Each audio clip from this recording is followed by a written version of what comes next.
Hi everyone. I'm really liking this assignment. It's been great to see everybody's videos and looking forward to giving my 2 cents. Not sure I can add too much more to what's been already said, but really have appreciated everybody's input and it has made me really think and learn. So it's been an awesome part of this course.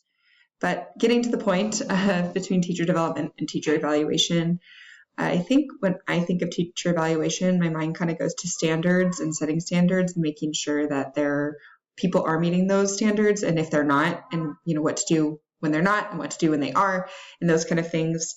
And maybe it's a regularly scheduled thing that's happening.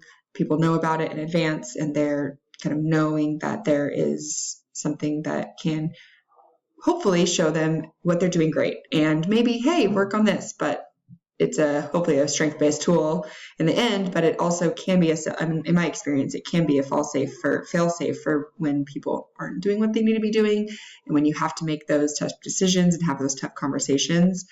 And they can be helpful in those conversations of really showing people where, hey, look, this is really where you need to get. And where development to me is more of an ongoing process of helping people find tools and resources and just trying to get better and reflective and that kind of thing. So, like I said, I think that a lot of what I've learned from my colleagues has been wonderful. I don't know if I have too much to add, but those are my 2 cents.